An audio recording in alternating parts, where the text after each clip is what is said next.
Hello, guys, and welcome back to a brand new episode of Chatting with me, DJ Will W.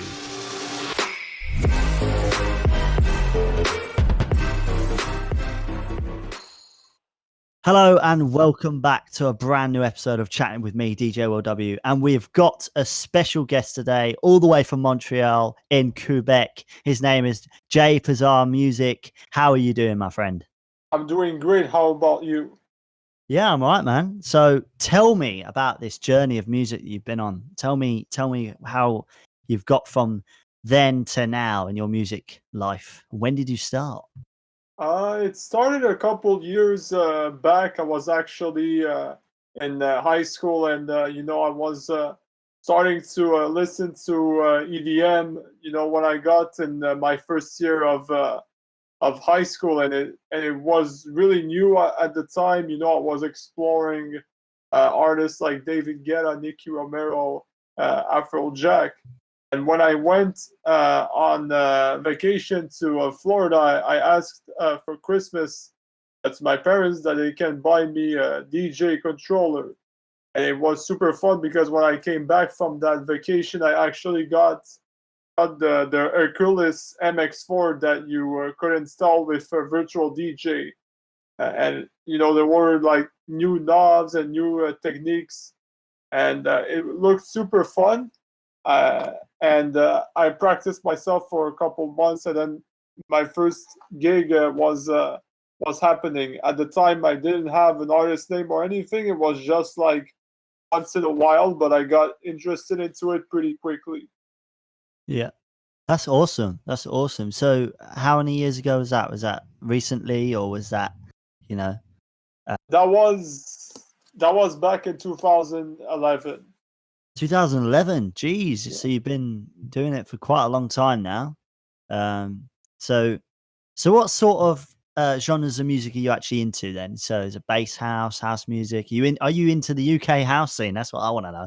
Yeah, I listen to pretty much everything those days. You have to anyways because there is a lot of variety that offers itself in the scene we are today. There was even a time where you would see in the big DJ sets, guys like Tiesto or guys like Afrojack incorporating dubstep, hardstyle, drum and bass, even in their sets, because that's the key to really keep the crowd engaged. There's not just one genre of music that you can play anymore, and that's how you're really going to keep the roster of your festival or your live set interesting.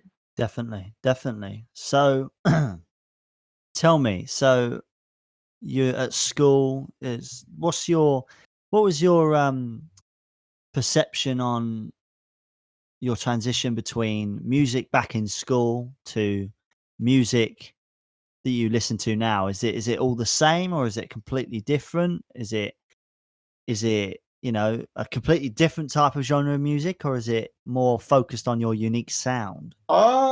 It's more focused on my own unique sound.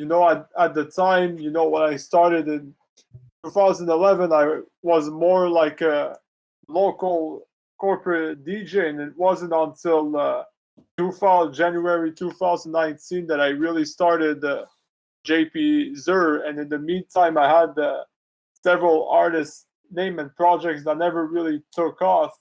And in January of last year, I really started to take it more seriously, and uh, I do Definitely. and produce everything those days. I produced a future bass, I produced dubstep, Mm. I produced also big room house, I produced also bass house.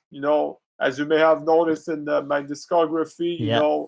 with shuffle moves and dub style that I released this summer. So I mean, I've been always open to new suggestion and stuff, but I still have a lot to explore, and I think there's always this endless world of possibilities you can have in the dance music world. Yeah, 100%. Love that answer. Love that answer.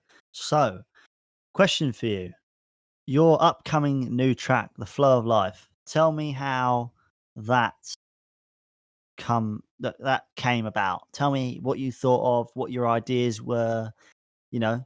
Tell me the journey of this song, this track. So it started a couple months ago in the month of June. I was going to a rented cottage in the north of Montreal. There is this beautiful village up north, a little bit outside of Montreal, which is that is surrounded by nature and mountains. And I started a couple of ideas a few days before going there with my family, and one day it was a rainy day. You couldn't go outside, and there was this. The cottage has this view of the mountain in the front, and in the Mm. back you have the forest, and it was a pretty good time, to finish that song. And I had this melody that you hear at the beginning of the track, and that I started out. I at some point I even came up with a long chord progression that lasted, I think, a minute and a half, 2 minutes, that I unfortunately didn't make the cut. But I was just jamming around. I just wanted to experiment with the lo-fi hip hop genre. I never did something like this before, and it was a good trial and error track, Mm. and it ended up pretty well. So I'm really excited to release it. This is not just the only track I'm going to release in the genre. I'm already finishing other songs also in the genre, but The Flow of Life is like, it's like the upset, the start of a new journey. Sometimes you go up and down, and the melody I chose was the perfect, the perfect timing for that song. Was perfect for that song. Cool. That's good. That's good. So it's good that you're trying out new genres of music, because at the end of the day, that you can only get better in time to come. Where we're all learning all the time. If you're testing different types of genres, so you can add that sound to your unique sound to make something completely different. So that's amazing what you're doing. Um, so tell me, what's your daily life like? So a typical week. Tell me what you do on a weekly basis in terms of music or work, or your journey to your end goal for the end of the week. It depends on the days, and it depends really on how I'm feeling. Sometimes, I finish up an original track. Sometimes it's a remix. Sometimes it's making new mashups or edits. But at the moment, I'm doing a little bit less right now. Just a few weeks ago, I was working on the parody song of the famous series Hell Kitchen, where Gordon Ramsay was looking for his lamb sauce. And I just went on the internet, and I found this sample of where he says the lamb sauce, and I found it pretty funny. So that really triggered me to do a parody about it, and it worked pretty Mm. well. It's another hip hop trap song that is also going to come out very soon. I'm currently editing the video, and that's really good. I also did this summer a lot of biking outdoors, and I'm also going out on my first adventure in nearly 10 months. Oh, nice. How is the coronavirus over there, by the way? And you mean the current The situation? current situation, indeed. Yeah.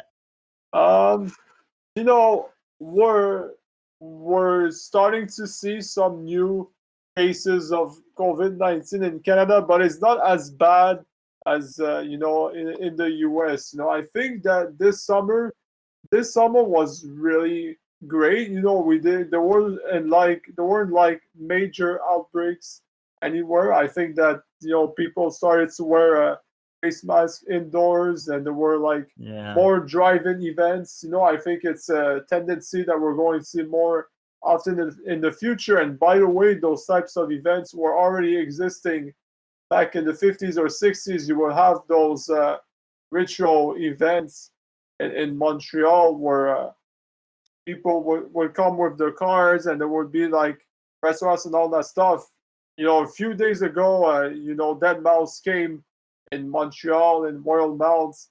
It's not the same experience watching the show and listening to the show from your car, but it's better than Mm. nothing at this point. But Exactly, exactly. the tickets are expensive as well, and you're only allowed 5 or 6 people, I believe, per car. But it's totally what I love the most is that people were able to really reinvent themselves Yeah, within a crisis. It's not, during the first months of quarantine, I feel like the industry and still today is at a standstill. But now we kind of, as an industry, we kind of reinvented ourselves, because I think this is going to be the new tendency for at least a few months, a year or two. Just the just the time, to get a new vaccine or something that is going to end the virus. Maybe it might be a big drop. Who knows? I think, to be honest with you, in terms of in the UK, the cases are going up as we speak. So it's kind of a pain because the music industry worldwide, live music industry, we're talking about, is is at a standstill. People are losing their jobs. People aren't getting the money. People aren't going out to festivals anymore unless you, like you said, drive through festivals or you're sitting in your car watching something like movie theaters.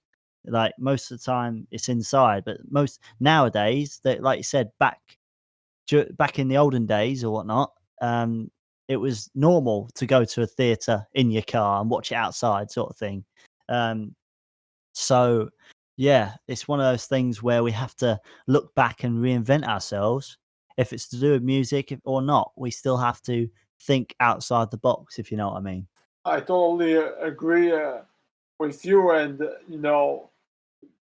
I've seen those events going up, and it's kind of I'm feel ashamed that people in this industry are losing their jobs, and a lot of people are going to have to move to another domain. But I also hope that there will be Yeah. a sort of a compromise or a way to make events at least safer. Already you have social distancing, you have less people, you have in certain touristic attractions now, you have like time ticketed tickets, so that the venues have the time to apply the safety measures.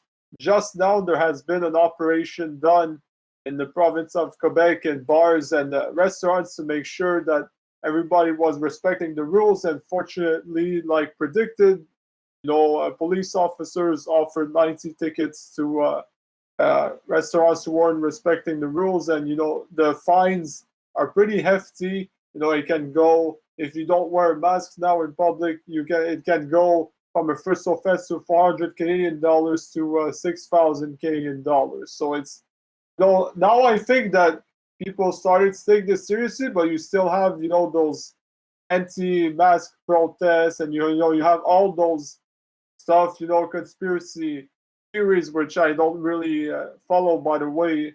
And but on my end, I stayed pretty much safe this entire summer. I tried as much as I can not to be too much out there, in the public places, because you never know who you're going to encounter. You never know what's gonna happen. But that's about to change, with the first adventure I'm going to be going on. But like, as long as you stay safe, as long as you take the safety precautions at some point, I think you should be doing fine. I'm really curious to know what the event industry is going to look like in a year from now. Who knows? Well, me too, because it's over billions and billions of dollars, pounds, whatever, worth of industry, and now they're not going to get any money for at least a year. And I don't think it's going to be very difficult for them to get back up unless DJs or like us, musicians, producers, DJs, whatnot, get back up on the live stage when we're allowed to. It's one of those tricky situations, especially. because people who actually work in sound and work behind the stages and whatnot, it's going to be very difficult for them to transition back to normal or transition to a new life. You know what I mean? But all I can say is fingers crossed, touch wood, that everything is a bright light after this, and this all goes over, smooths over, and we're all back to normal again, ready to perform, produce, and get our music out there.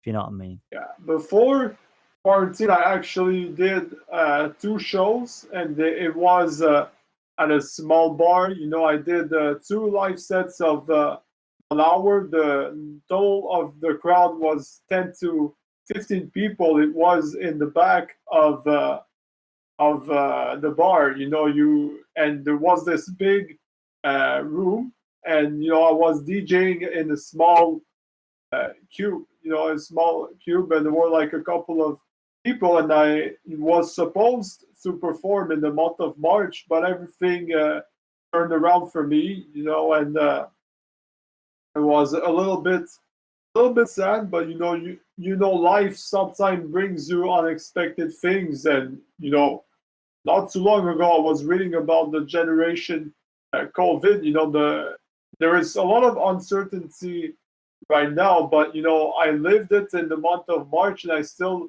remember, you know, every restriction being put in place so fast that you know it felt almost surreal, you know, for this to happen. I even went out at some point, and it was like, where's everybody at? You know, where's the action? You know.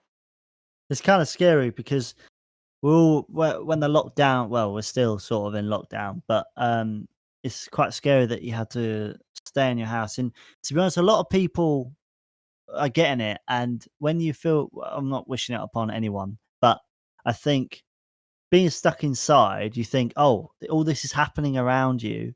And you think, is this actually real? you know, but it is obviously. Um, but yeah, so moving on from there, have you got any advice for the younger generation in terms of music production and coming up into and making their brand for them? As obviously, you've created your brand, uh, and Mhm. do you have any advice for the younger generation for this? Um, Experiment with every genre. Be comfortable with looking up to every genre. Look up to, you know, artists that you know have similar tastes and you know, similar genre to you.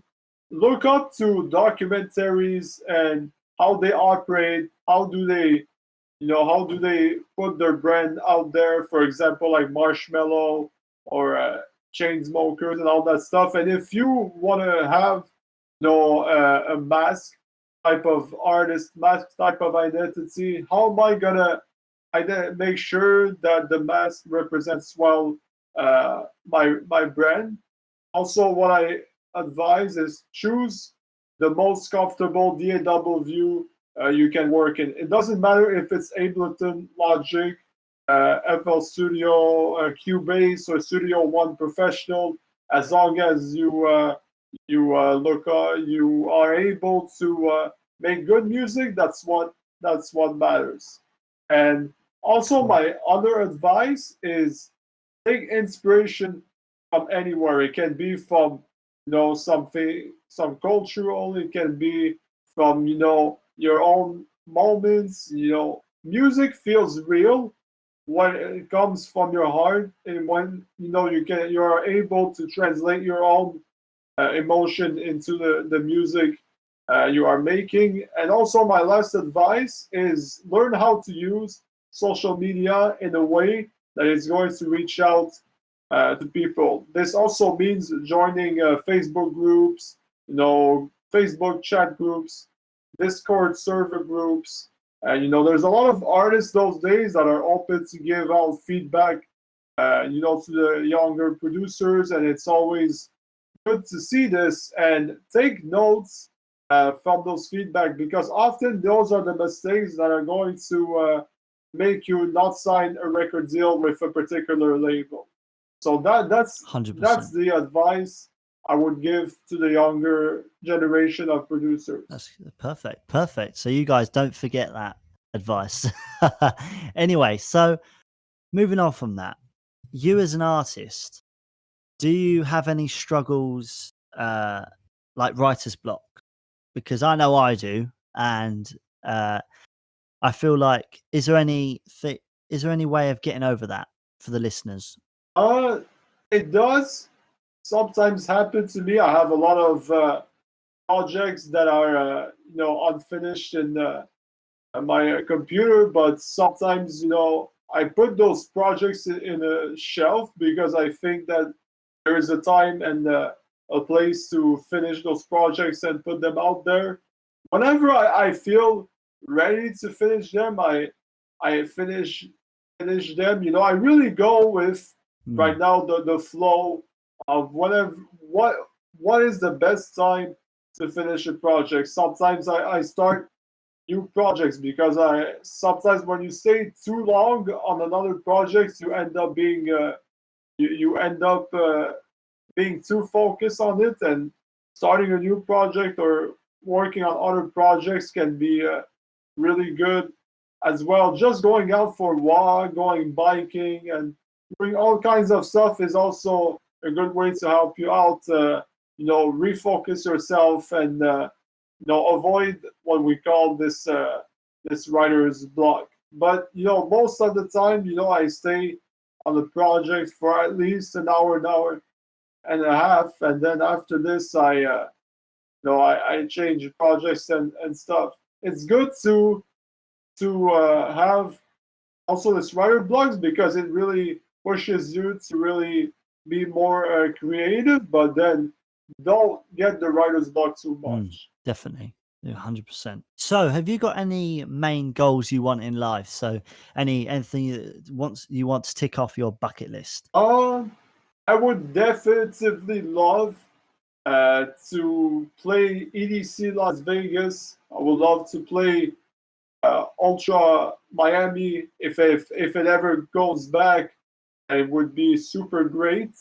So obviously, I would love also to do bigger arena shows like Madison Square Garden, Bell Center. Uh, I would love basically to do what bigger artists are doing right now, and it always feels great to see those artists performing in bigger arenas, and I would definitively see myself doing that in a realistic period of 3 to 5 years.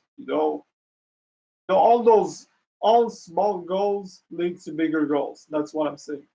Nice, nice. So, apart from music, though, would you have any goals for, I don't know, like a side hustle or a business or traveling or I don't know, flying? I don't know. It's up to you. What would your is there any other thing that you would like to add to that? One thing on my bucket list is definitively visiting the western part of Canada. I'm actually planning a trip right now to the western part of Canada, Alberta, British Columbia, because those are the two provinces that I always wanted to visit, but somehow never did this in the some 22 years I existed. So that's a really that's a thing off my bucket list. I also want to start, more a YouTube channel more focused on traveling and tourism. I'm also a videographer, photographer, and before the crisis, I was also a stage technician.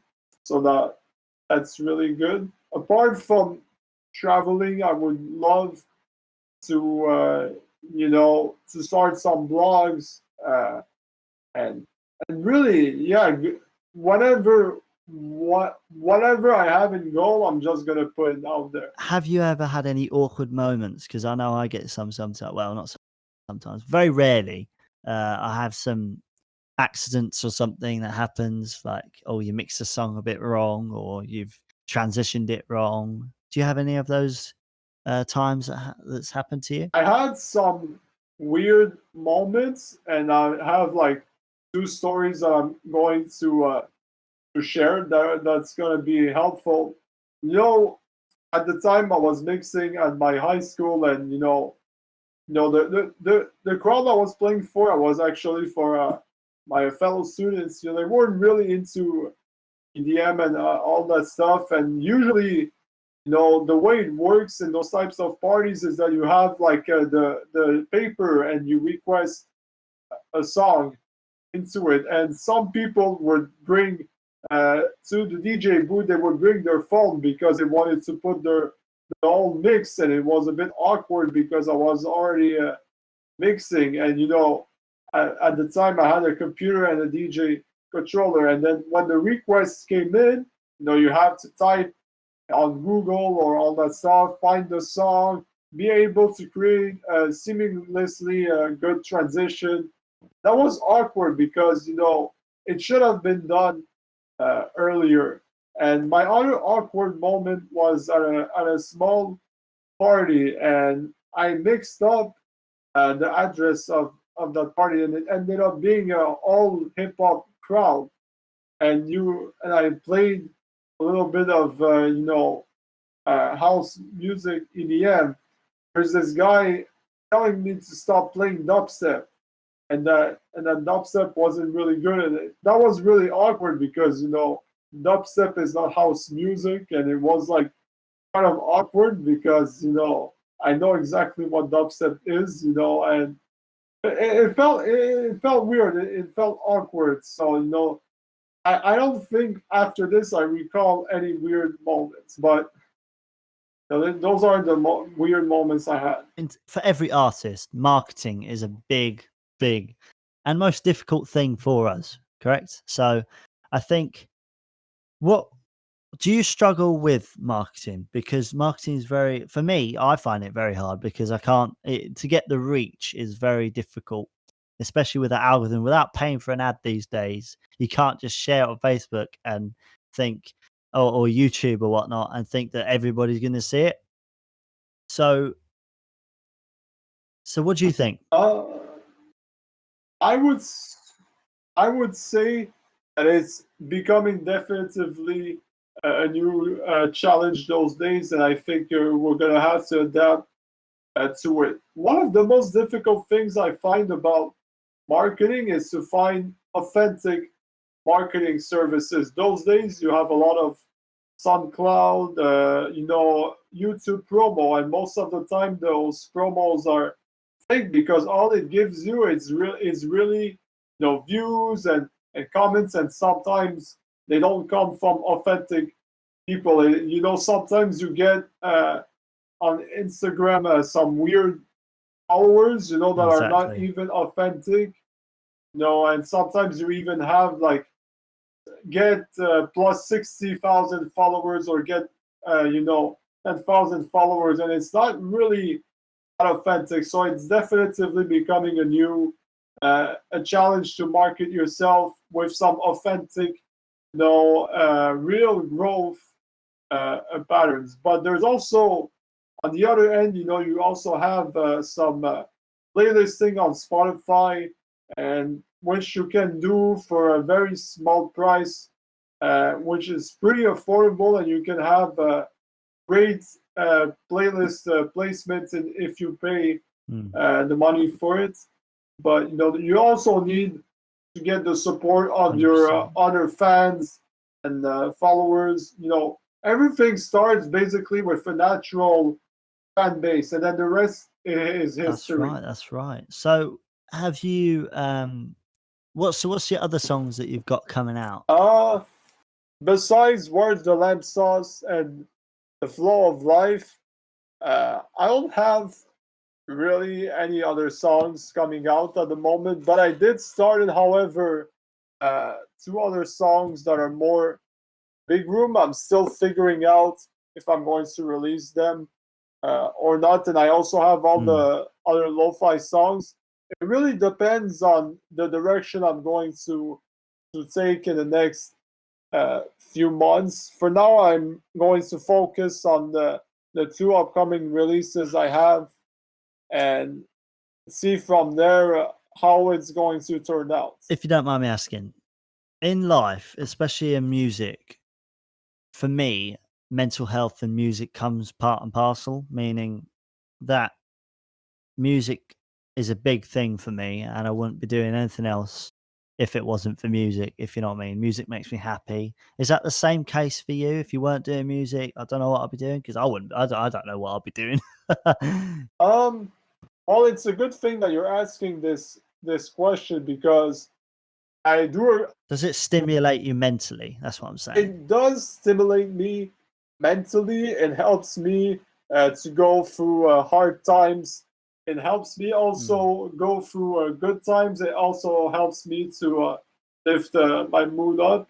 If I wasn't doing music, well, as I said earlier in this interview, I'm also doing some side jobs. And, you need to Yeah. have that balance in life where you're doing other things. I clearly remember one morning I was in the bus and all I heard in the news was Avicii died. And 6 months before Mm. his death, I actually went to the screening of his documentary, and I saw firsthand what it did to an artist like Yeah. him to really struggle with mental health, being too much on tour and all that stuff. And I was like, I hope it's not gonna happen, but if it keeps on going, it's gonna get to him at some point, and he's gonna die of something, or either he's gonna kill himself. And when I heard the news, I was like, I knew this was gonna happen. I didn't knew when or Mm. how, but I knew this was gonna happen. And obviously, Yeah. everybody in the music industry started to realize how really this industry can push you to the edge of a burnout. And you Yeah. heard guys at some point like Martin Garrix, if ever he was going through a burnout, that he would be stopping his career. And I want to avoid going through that phase. That's why I'm not touring as much for now, and I want to keep it for the bigger events and stuff. Obviously, I wouldn't mind Yeah. touring because that would be super great to go out there and see the fans and performing and all that stuff. That's not the issue. The issue is when when is it becoming too much for me that I have to take a step back. Now, if I was a top tier DJ, I wouldn't be touring more than 15 or 16 times per month, and that doesn't include the residencies, for example, in Las Vegas or a bigger club. That really is like, how much can I handle the jet lags, the lack of sleep, always being on Mm. private jets and all that stuff. So that's really a Yeah. question you should ask yourself before even signing a management deal or booking deal. Got one final question for you. It's a big one. What is your biggest achievement to date? What what is your star moment, your biggest achievement across your life so far that you know that you stood out and you're proud of? What is that moment? Tell the audience. Music wise, or Anything, anything to inspire the youngers. one of my biggest moments today was definitely graduating from high school. The last year of high school was really a big challenging year, and especially the last 2 or 3 months. And just being at that graduation and just being at that prom was really, sorry, awesome. And I couldn't believe that I worked so hard for this, and I was like, it couldn't get any better than this. And my other moment was, finally being able to secure, a job, a real job for the first time, where I was finally winning some stability and a steady income in order to pay for my musical project, and that was last year. I never even had a job in forever where I would consistently win money to get what I want, in life. And my biggest achievement was also, starting this musical project. Obviously, getting feedback from guys now. I recently submitted my track to Discord, Twitch server, Lazy Couch by Ian David, and it's been like the second time that he played my song on his Twitch stream, and that was a really great moment because he always has great stuff to say. So I mean things are rolling right now for me. Good. Always going up, always improving, always sending people stuff. Is there anything you want to plug before we end the podcast? I just want to say to everyone who's been supporting me for all those years, thank you guys for the constant support you've been giving me. This is only the beginning. Obviously, you heard me speaking today on this podcast with Will Bubbleview about the insights and the ups and downs of my career. There's a whole lot new stuff coming out. I'm working on some other project, music and non-music project. So make sure to follow me on all social media. Make sure to stay connected and also enjoy your day. Cool. Thank you for coming on the podcast, Jay. And guys, don't forget to go over there right now and follow his Instagram. I'll put the links down below in the comments. This will be available, obviously, always on Spotify, YouTube, and whatnot. And don't forget to head over to my website, www.djwillw.com, to get the latest updates on this podcast. Got a roster of guests coming back on. You're coming back on in the future, Jay. I know that for a fact. And yeah, thank you for coming on the podcast. Thank you for listening. And once again, see you in the next episode. Peace.